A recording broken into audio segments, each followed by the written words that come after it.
So let me just come to another underdog of music production, which is the Illformed Glitch plugin. And by the way, disclaimer, I'm not paid by this guy who's producing this plugin.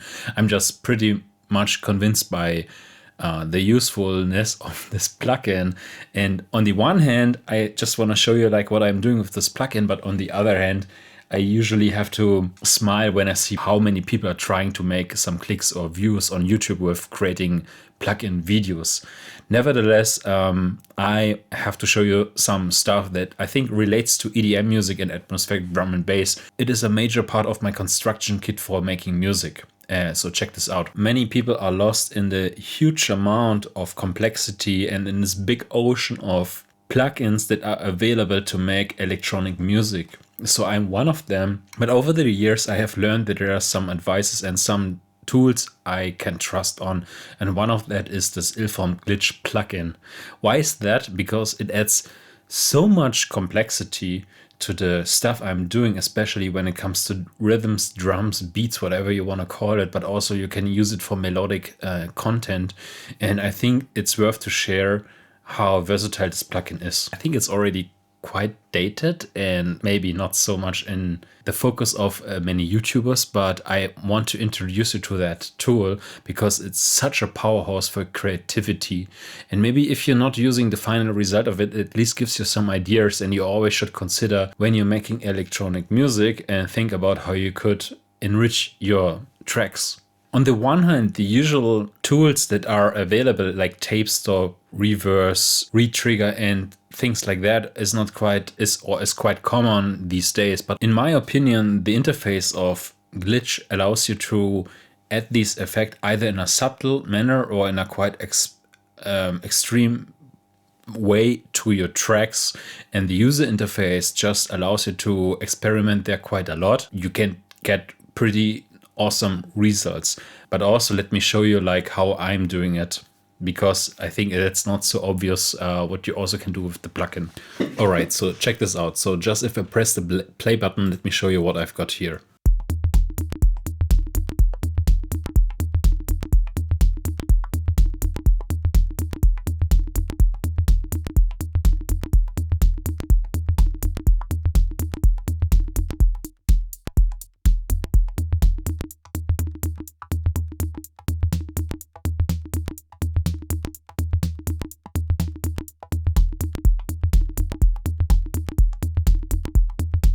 For the sake of simplicity, I'm not going to edit the drum loop at all on my analog rytm. It's just an input source for everything I'm doing. I'm using here a compressor.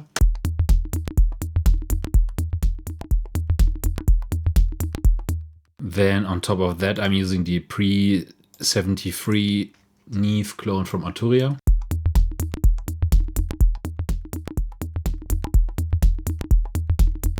Those are my usual suspects.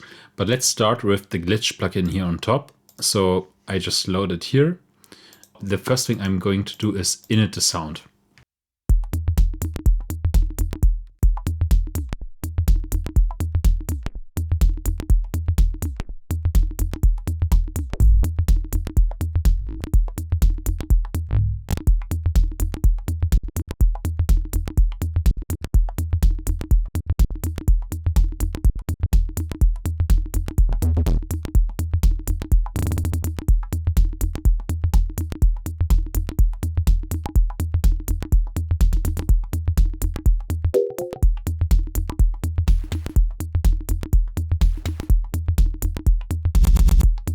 This interface immediately helps me to just start like tinker around and see what works. Like I just start with a plain init preset and use the drum loop I'm working on and just check what works. So let's say, for example, this tape stop.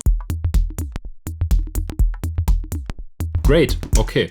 So, but the point here is now this interface, and this is, I think, where it's getting wrong right here. The interface is basically telling me like, okay, I should have different scenes and check out these scenes and maybe automate them, or maybe add everything to this one pattern, or however this is called is. And my way of my workflow is basically, and I haven't seen anybody who's doing this. My workflow is the following. I'm just adding here another Midi track, And with this MIDI track, I'm calling MIDI glitch control. Okay. And basically that output goes to the analog rhythm and to just the first insert of the glitch. Just choose the first item here from the glitch plugin, and then basically what's happening is I'm sending this MIDI note, and you see the C0 MIDI note is triggering this C-2 pattern. So let's say I'm adding here my tape stop.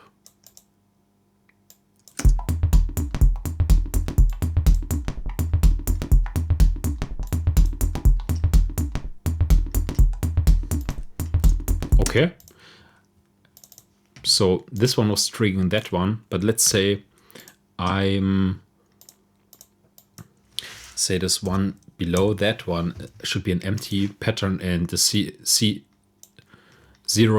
pattern is going to trigger this tape stop effect.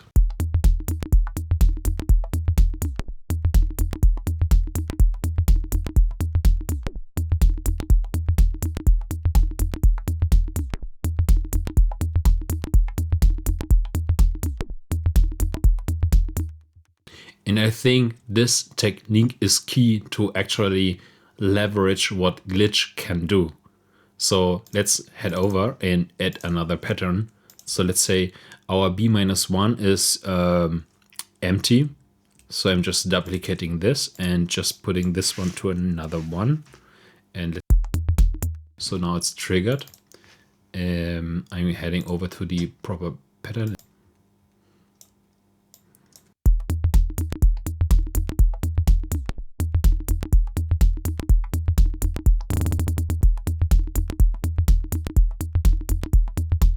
Just another layer, maybe let's say here, whatever that is, and I head over, I just trigger it and use the reverser.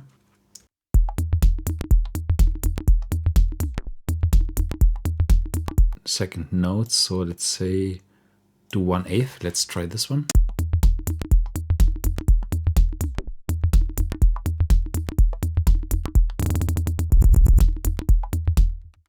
Also, maybe a beat.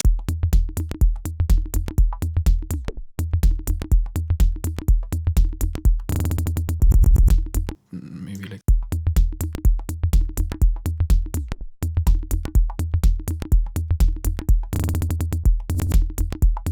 Okay, let's keep it like this. You might say, okay, this is maybe not relevant for the music, or for the kind of music you're doing. But on the other hand, if you just see the way how this works and how maybe you just add subtle effects like this, and just imagine this workflow, what I wanted to show you, you easily can leverage this one, like add some subtle effects here and there, and maybe some other glitch plugin on top, and using the MIDI pattern function just to arrange in a subtle manner what you're doing and just adding more effects. On the one hand, I just see that the interface wasn't done for this kind of workflow, but on the other hand, I'm using it for years already like this. Imagine, for example, if you take over these patterns, what you're doing, like let's say drum, reverse, tape, stop, and so on. You can easily copy and paste these patterns maybe as a template to your new tracks and just adding further complexity. But you know, I'm a drum and bass guy, I'm doing atmospheric drum and bass, and I'm a jungle head. So let's apply this to jungle and atmospheric drum and bass. Head over to another track I'm doing right now and see how this is enriching my beats. And just for the sake of simplicity, let me store this setting file, save the current program to disk, okay, and say maybe glitch is awesome, okay, and let's copy this track to our clipboard and say one of my latest tracks. So no clue how this will sound like. This is not tested, this is not scripted, but let's see. So this track is currently in heavy production mode, but check this out how this sounds like.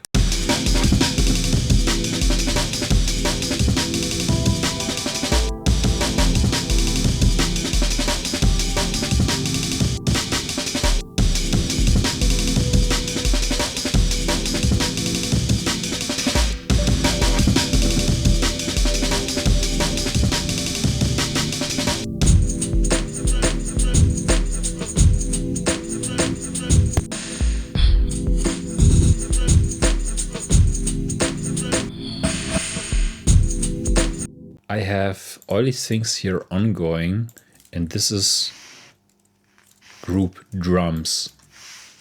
So this will affect everything which is drums. Okay, good. So let's add glitch on top of this. Let me try to load this program from the EDM track before. Glitch is awesome. Okay, right, we all know. So I have this now here. So you see the effect works. And hopefully I still have this in my clipboard. You remember I copied the clip, so I'm creating a new Midi track. I call this glitch control again. Glitch control. I paste it here. Then here I have to change the Midi 2 settings, going to like say like 8 drums to glitch, yeah, because it's the only effect on this bus. And check this out. So just give it another decent color.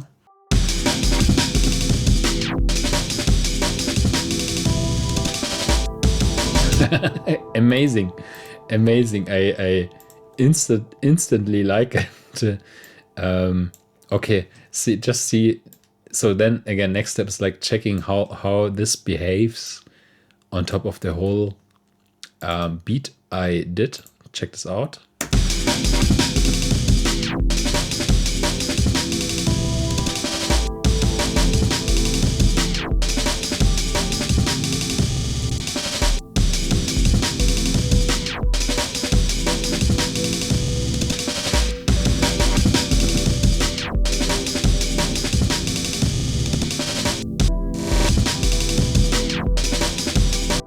Okay, you see it's quite too repetitive. This is now where the work is going to start, like to play around here with this MIDI patterns and see like what you are triggering and how often you're triggering that one.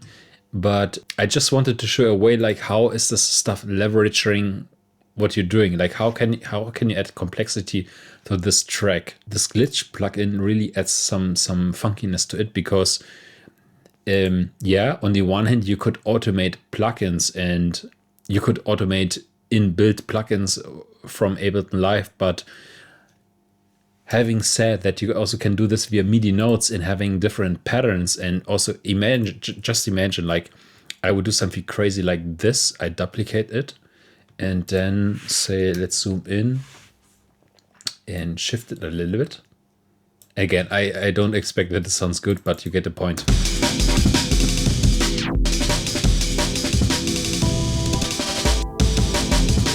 So instantly you have more complexity, multiple MIDI tracks controlling this plugin and adding complexity of sequencing. And this is why this is so useful. So I think those unscripted effects and tests I just did straight on this video speak for themselves, and you can add already some kind of complexity and interesting aspects to your beats. And just maybe consider this if you're maybe not doing atmospheric drum and bass or any other EDM music. Maybe this is already relating to you anyhow, because this effect can be added either on the one hand quite subtle, but on the end quite extensive, like I'm doing it for jungle and atmospheric drum and bass. So glitch plugins, I think, give you a quite of like interesting touch and thing that we all expect from atmospheric music and interesting electronic music.